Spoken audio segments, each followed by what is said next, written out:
नमस्कार दोस्तों, एक और वीडियो जीएस का आपके लिए। आपकी तैयारी अच्छी होनी चाहिए, इसके लिए लगातार मेहनत।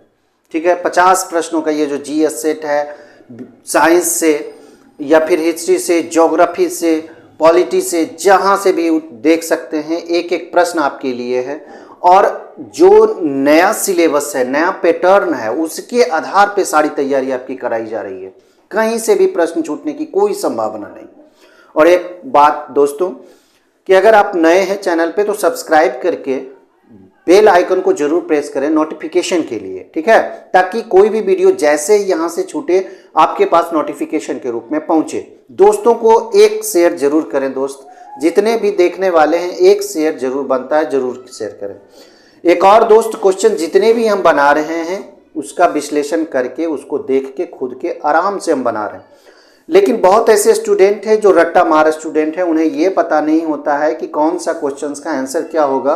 वो कमेंट करके यहाँ पे बता देते हैं कि आपका फलाना क्वेश्चंस गलत हो गया। ऐसा कुछ नहीं है। जीएसटी के बारे में हमने बताया था, जीएसटी के बारे में हमने बताया था 122वां संविधान संशोधन। ऑप्शंस में 122वां संविधान संशोधन थे, ना कि 101वां। अब यहाँ पे देखिए क्या बात है। 122वां संविधान संशोधन जो है, 122वां संविधान संशोधन, ये विधेयक लाया गया था, लेकिन पारित जब हुआ तो ये 101वां संविधान संशोधन था। ध्यान से समझने वाली बात है। ठीक है, जब ये लाया गया था तब 122वां संविधान संशोधन था, और जब पारित होकर यह बिल बन गया तब ये 101वां संविधान संशोधन था, पारित होने के बाद, परिवर्तित होने के बाद। तो इसको समझना होगा दोस्त। आप सिर्फ रट्टा नहीं मार सकते हैं। सिर्फ रट्टा मारेंगे तो इस तरह के क्वेश्चंस आपके गलती होंगे, गलत हो जाएंगे। इसलिए थोड़ा केयरफुल होकर। ठीक है, चलिए आगे हम लोग देखेंगे।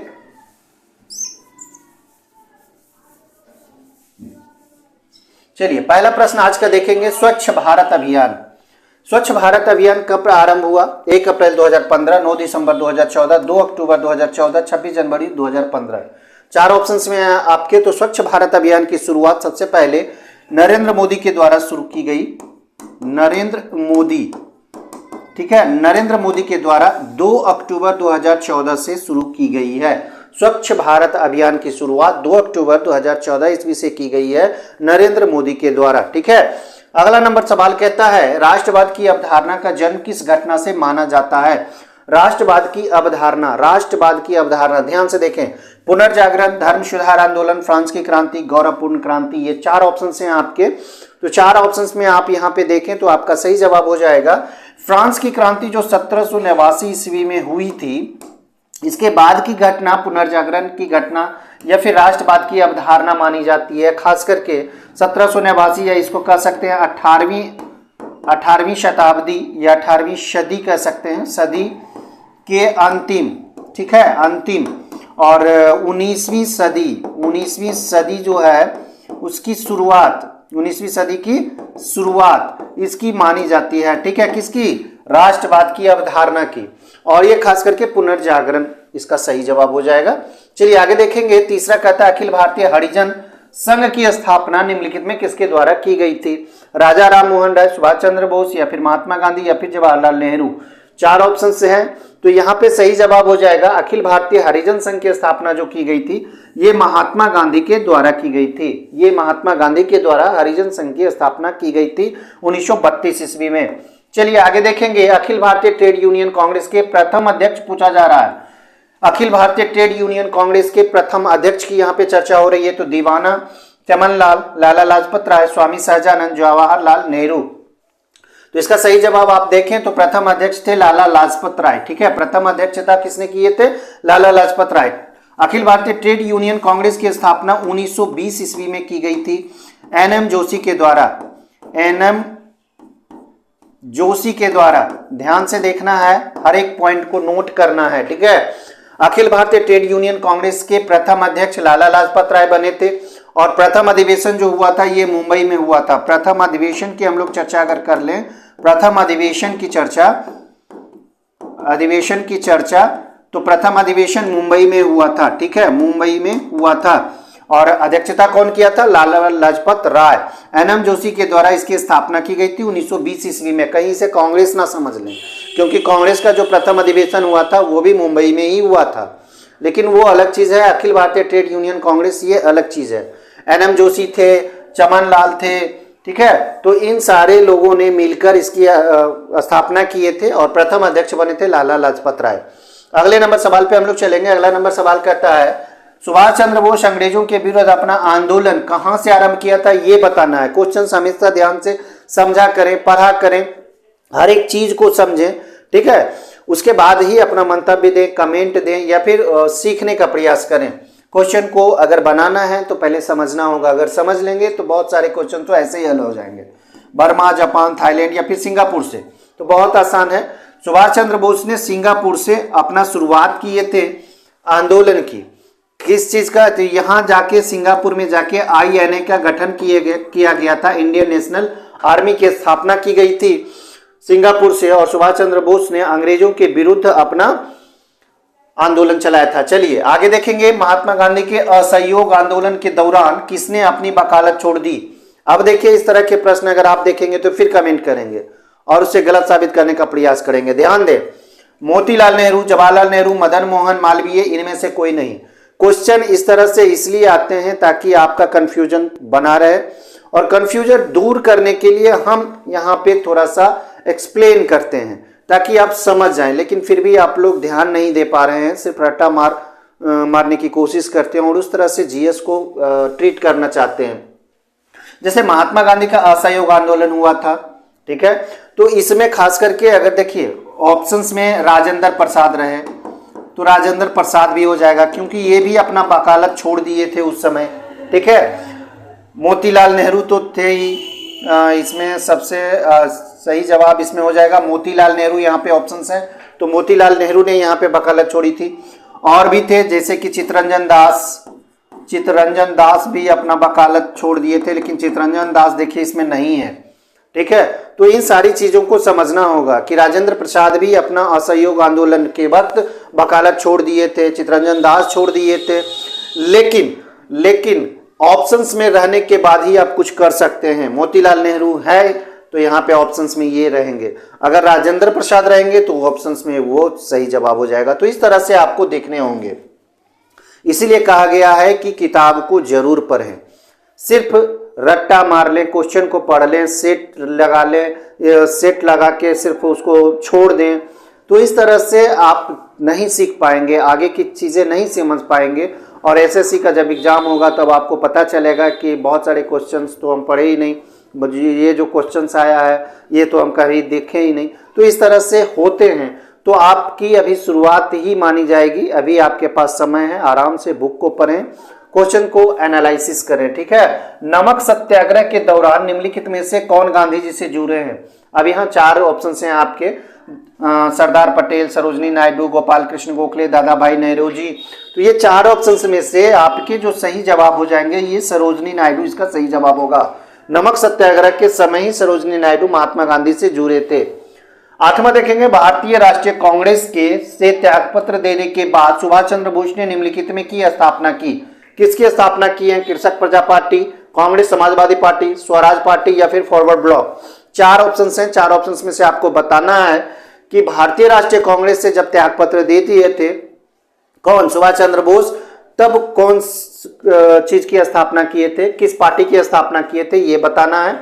तो सबसे पहले राष्ट्रीय कांग्रेस की बात हम थोड़ा मोड़ा बता दें, हर बार हम बता ही देते हैं। 1885 ईस्वी में की गई थी।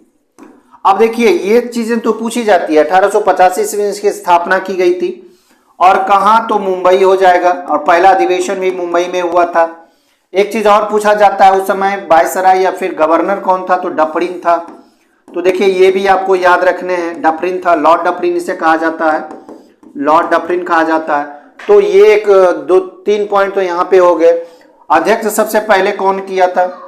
WC बनर्जी, ये भी आपको याद रखने हैं, ठीक है। स्थापना किसने किया था? A.O. ह्यूम इसको लिखा जाता है, ठीक है।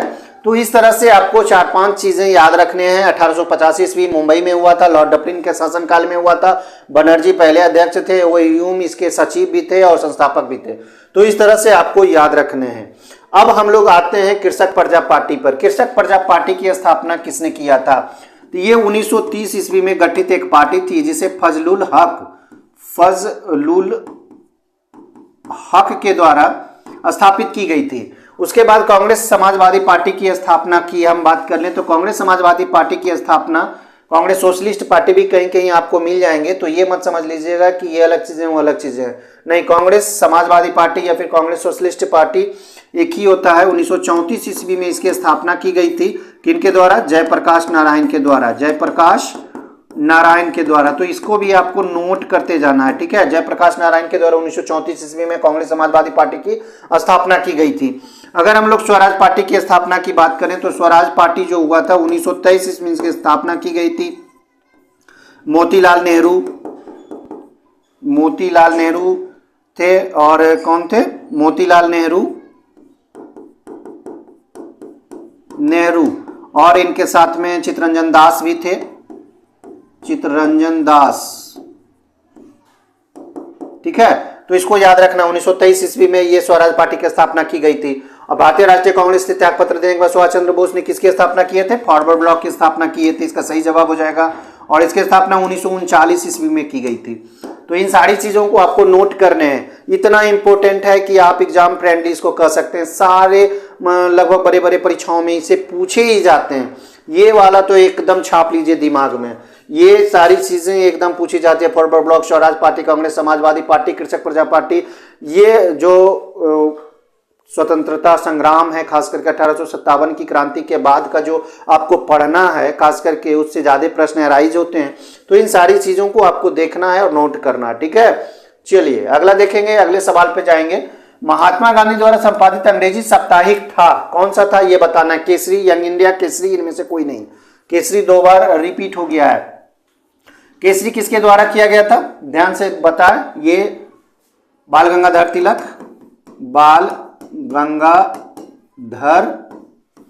तिलक के द्वारा यह शुरुआत किया गया था। ये मराठी भाषा में यह छपता था।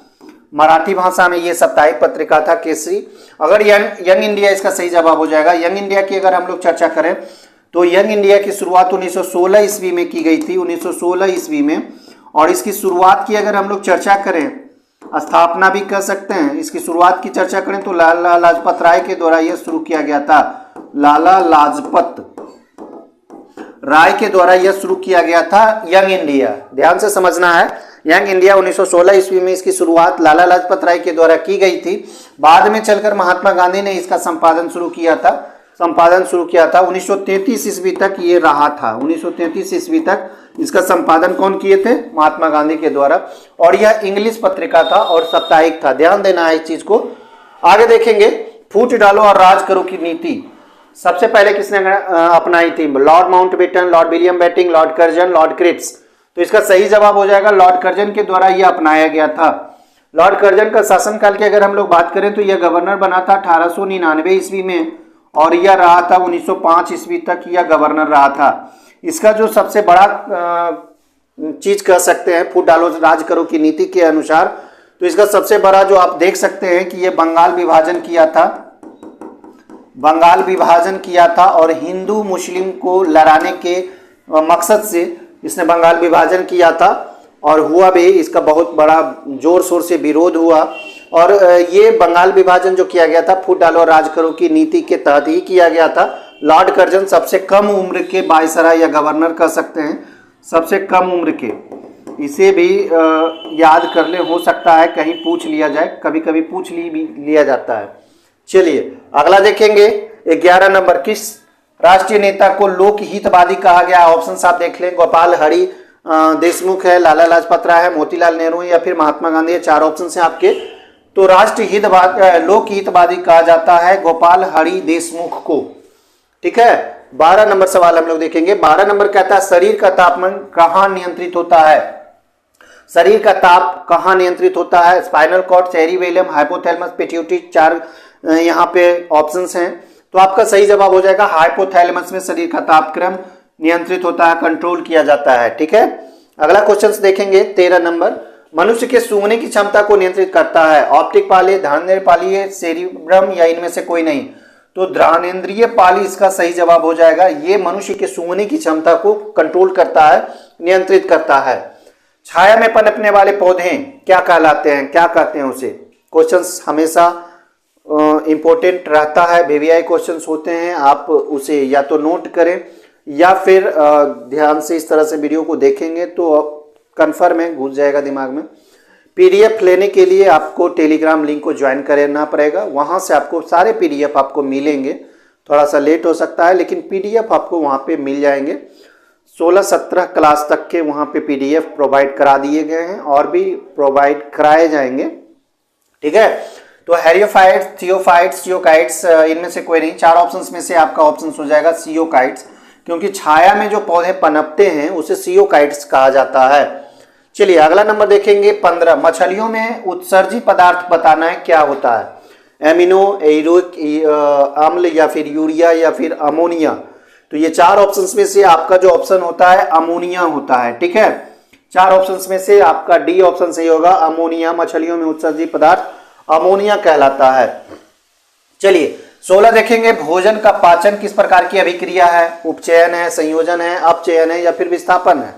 4 ऑप्शन से आपके पास बताना है कि भोजन का जो पाचन होता है मनुष्य में वो कौन सी अभिक्रिया है, ये बताना है। तो ये अपचयन की अभिक्रिया कहलाती है। ठीक है, ये कौन सी अभिक्रिया कहलाती है? अपचयन की अभिक्रिया कहलाती है।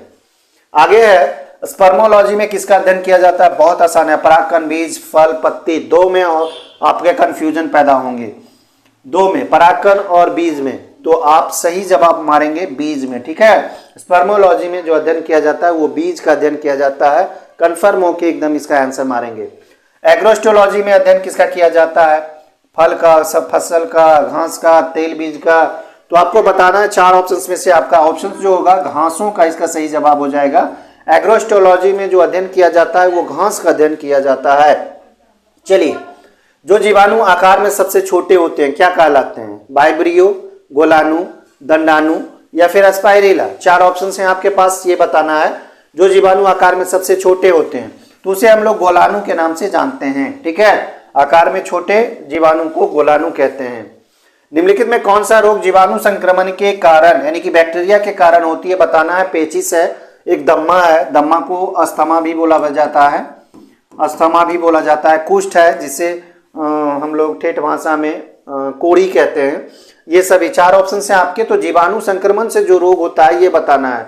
पेचिस को डायसेंट्री भी बोला जाता है, ये बैक्टीरिया से होने वाला रोग है। पेचिस डायसेंट्री को बोला जाता है। दम्मा, अस्थमा ये भी होता है जीवाणु से ही। कुष्ठ रोग भी जीवाणु से होता है, बैक्टीरियम लैप्री नामक जीवाणु एक होता है जिसके कारण कुष्ठ होता है। तो आपका सही जवाब हो जाएगा ये सभी। ठीक है, ये सभी आपका सही जवाब हो जाएगा। चलिए 21 नंबर सवाल देखेंगे। HIV द्वारा होने वाला रोग, HIV वायरस जो होता है उसके द्वारा, कैंसर है, क्षय रोग है, आंतक, इनमें से कोई नहीं। कैंसर तो होगा नहीं, क्षय रोग तो होगा नहीं, आंतक इसका सही जवाब हो जाएगा, जिसे हम लोग एड्स के नाम से जानते हैं। एड्स क्या कहते हैं इसे? एड्स। ठीक है, HIV के द्वारा ये होने वाला रोग होता है, लाइलाज बीमारी है अभी तक ये। 22वां देखेंगे। वास्तविक वस्तु का प्रतिबिंब हमेशा सीधा कौन सा दर्पण में होता है? प्रतिबिंब जो बनता है वो हमेशा सीधा होता है, कौन सा दर्पण है? समतल, उत्तल, अवतल। ये ऑप्शन हैं, उत्तल, अवतल, सॉरी समतल और अवतल, उत्तल, अवतल, समतल, उत्तल। 4 ऑप्शन हैं। तो उत्तल दर्पण और समतल दर्पण, ये दोनों दर्पण में प्रतिबिंब जो होता है हमेशा सीधा बनता है। ठीक है, चलिए एंगस्ट्रॉम क्या मापता है? ध्यान से देखें, एंगस्ट्रॉम क्या मापता है, किसकी इकाई है ये? तरंगदैर्घ्य, आवर्तकाल, आवृत्ति, समय। तो एंगस्ट्रॉम जो होता है ये तरंगदैर्घ्य को मापता है। तरंगदैर्घ्य का मापक जो होता है वो एंगस्ट्रॉम कह सकते हैं, मात्रक होता है। ठीक है, आवृत्ति को हर्ट्ज मापता है, ये भी आपको याद रखना है। आवृत्ति को हर्ट्ज मापता है, ये भी एकदम इंपॉर्टेंट है, आपको याद रखने हैं, इंपॉर्टेंट सवाल है। चलिए, ऊष्मा एक प्रकार की ऊर्जा है जिसे कार्य में बदला जा सकता है। इसका प्रत्यक्ष प्रमाण दिया था, किसने दिया था? सबसे पहले ये बताना है। सेल्सियस है, डेबी है, जूल है या फिर रामफोर्ड है। 4 ऑप्शन हैं आपके पास। 4 ऑप्शन में से आपको ये बताना है कि सबसे पहले ये प्रमाण किसने दिया था कि ऊष्मा एक प्रकार की ऊर्जा है, ऊष्मा एक प्रकार की ऊर्जा है और उससे कार्य में बदला जा सकता है, यानी कि उससे कार्य लिया जा सकता है। तो इससे सबसे पहले रामफोर्ड ने प्रत्यक्ष प्रमाण देकर बताया था। रामफोर्ड, इसका रैमफोर्ड भी बोला जाता है। चलिए आगे देखेंगे। क्वेश्चन है 25, लोहे की सुई पानी की सतह पर तैरती है, इस परिघटना का कारण क्या है? श्यानता है, गुरुत्वीय त्वरण है, या फिर पृष्ठ तनाव है? इनमें से कोई नहीं। 4 ऑप्शन हैं आपके पास। तो आपका सही जवाब हो जाएगा सरफेस टेंशन। सरफेस टेंशन के कारण, यानी कि पृष्ठ तनाव के कारण ऐसा संभव हो पाता है। ठीक है, पृष्ठीय तनाव इसे कहा जाता है। कहीं कहीं आपको सरफेस टेंशन कहा जाएगा, टेंशन। तो थोड़ा थोड़ा ये सारी चीजें भी आपको याद रखना है कि लोहे की सुई जो होता है पानी की सतह पर तैर जाती है, इस परिघटना का कारण होता है पृष्ठ तनाव। चलिए आगे देखेंगे। बर्नौली प्रमेय आधारित है, बर्नौली प्रमेय आधारित है क्या है? ऊर्जा संरक्षण पर, संवेग संरक्षण पर, आवेश संरक्षण पर? इनमें से कोई नहीं। बहुत आसान है ये। बर्नौली प्रमेय जो होता है ये ऊर्जा संरक्षण पर आधारित होता है। चलिए आगे देखेंगे। निम्नलिखित में से किसके द्वारा अधिक ज्वालक पैदा होता है? ध्यान से देखें इस चीज को। ज्वालक पैदा होता है सबसे अधिक, भाप है, गर्म हवा है, सूर्य की किरणें, ये सभी। तो भाप इसका सही जवाब हो जाएगा। सबसे ज्यादा हीट ये भी देता है। चलिए, आणविक संगठन के द्वारा ऊष्मा का संप्रेषण क्या कहलाता है? संप्रेषण, संवहन, विकिरण, चालन, परिकीर्णन। 4 ऑप्शन हैं आपके पास। 4 ऑप्शन में से आपको बताना है। तो इसका सही जवाब हो जाएगा ऊष्मा का संप्रेषण आणविक संगठन के द्वारा संवहन क्रिया कहलाती है। वो क्रिया क्या कहलाती है? संवहन की क्रिया। अगला क्वेश्चन फिर आपके पास है, निम्नलिखित में से किसमें उच्चतम ऊर्जा होती है? नीला, लाल, पीला, हरा। 4 ऑप्शन है आपके पास। तो आपको बताने हैं कि उच्चतम ऊर्जा किसमें होती है। तो इसका सही जवाब हो जाएगा नीला प्रकाश में उच्चतम ऊर्जा होती है। अगर निम्नतम की बात करें तो लाल में हो जाएगा। ठीक है, इसके अपोजिट लाल होता है। एक प्रिज्म से गुजरने पर जो प्रकाश सबसे अधिक अपवर्तित होता है वह है, एक प्रिज्म से गुजरने पर जो प्रकाश सबसे अधिक अपवर्तित होता है, अपवर्तित यहाँ पे दिया हुआ है, ध्यान देना है हर क्वेश्चन को। वह क्या है? हरा है, बैंगनी है, लाल है, नारंगी है? इसका सही जवाब हो जाएगा बैंगनी है, क्योंकि यह इसका विचलन जो होता है बहुत अधिक होता है। आगे देखेंगे 31 नंबर। निम्न में कौन सी अभिक्रियाओं के युग्म हमेशा साथ साथ होते हैं? संयोजन और विघटन की अभिक्रिया, अवक्षेपण और विस्थापन की अभिक्रिया, उदासीनीकरण और विस्थापन की अभिक्रिया, ऑक्सीकरण और अवकरण की अभिक्रिया। तो युग्म हमेशा साथ साथ होते हैं। तो इसका सही जवाब होना चाहिए ये उदासीनीकरण और विस्थापन की अभिक्रिया जो होता है ये हमेशा साथ साथ ये युग्म होते हैं। चलिए, ताम्र एवं टीन के मिश्र धातु को क्या कहते हैं? इसे जरूर याद रखें, मिश्र धातु को जरूर याद रखें, इससे प्रश्न बनते हैं, आते हैं। ठीक है, तो मिश्र धातु जो कि ताम्र और टीन से बने होते हैं, पीतल है, ड्यूरालिमिन है, कांसा है, शोल्डर है। इसका सही जवाब हम बता देते हैं, यहाँ पे कांसा हो जाएगा। तांबा और टीन का जो मिश्र धातु होता है वो कांसा के नाम से जाना जाता है। पीतल की हम लोग चर्चा कर लें तो ये तांबा और जस्ता होता है, तांबा और जस्ता होता है। ठीक है, जस्ता को अगर मिलाते हैं तो वो पीतल बनता है। शोल्डर की हम लोग बात कर लें तो शोल्डर टीन और सीसा, टीन और सीसा से बना होता है। ठीक है, तो ये शोल्डर होता है।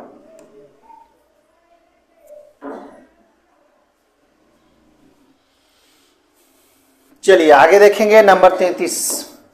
क्वेश्चन नंबर 33 कहता है अनिश्चितता के सिद्धांत का प्रतिपादन किसने किया था? हाइजेनबर्ग, पॉली, रदरफोर्ड, ट्रेविनस। तो इसका ऑप्शन हाइजेनबर्ग ए सही हो जाएगा। अनिश्चितता का जो सिद्धांत का प्रतिपादन किया था हाइजेनबर्ग था। आगे देखेंगे निम्नलिखित में से किसे विभाजित नहीं किया जा सकता? आसान है, धन आयन, परमाणु, नाभिक, फोटॉन। 4 ऑप्शंस में से आपका फोटॉन सही जवाब हो जाएगा। फोटॉन को तोड़ा नहीं जा सकता।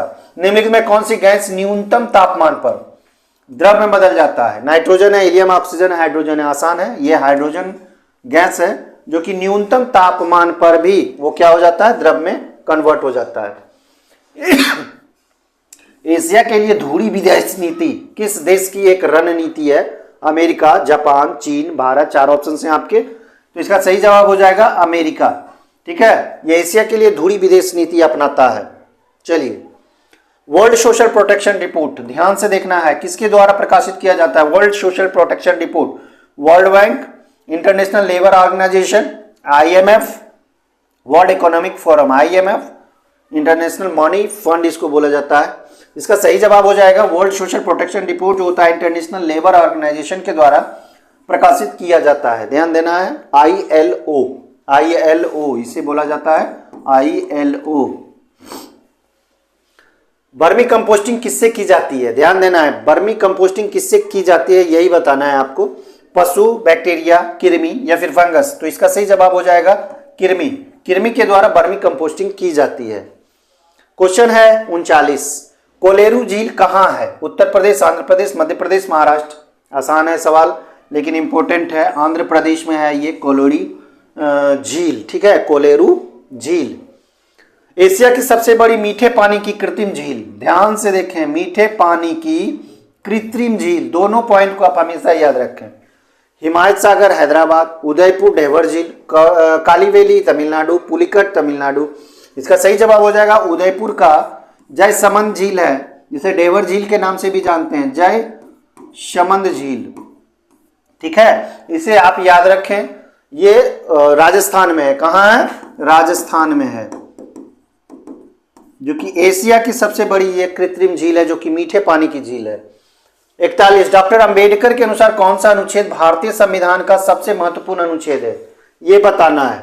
डॉक्टर अंबेडकर के अनुसार कौन सा अनुच्छेद भारतीय संविधान का सबसे महत्वपूर्ण अनुच्छेद है? 32, 21, 24 और 256। चार ऑप्शंस में से आपका जो ये ऑप्शन अनुच्छेद 32 है, इसको डॉक्टर अंबेडकर ने सबसे महत्वपूर्ण अनुच्छेद माना है। ये क्या है? ये मौलिक अधिकार। ये क्या है?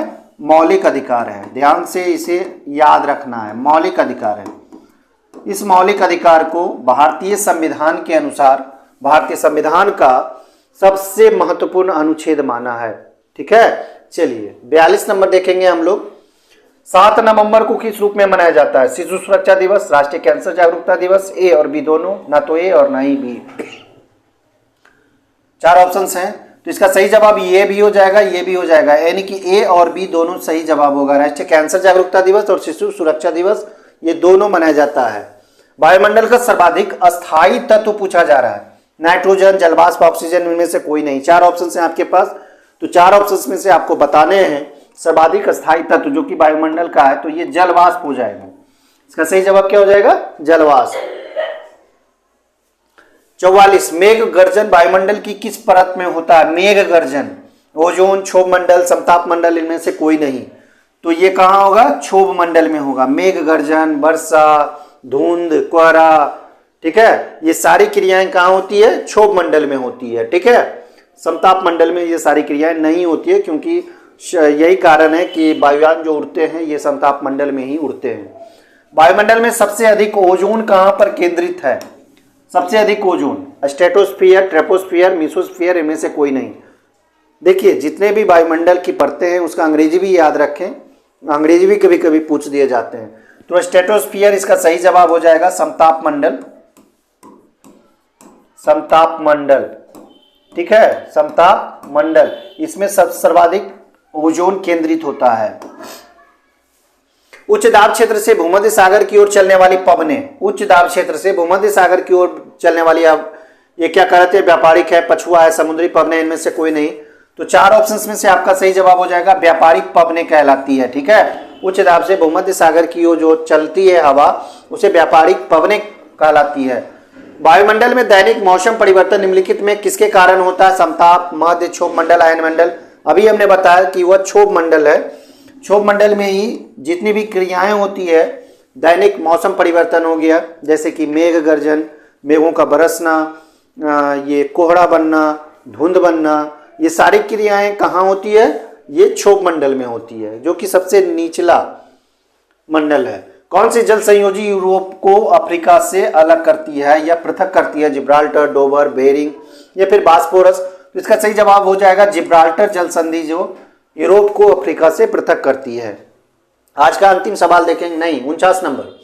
अलीवर्दी खान ने बिहार में अफगानों को किस युद्ध में पराजित किया था? अफगानों को किस युद्ध में पराजित किया था? बक्सर का युद्ध था, पटना का युद्ध था, आरा का युद्ध था, मुंगेर का युद्ध था।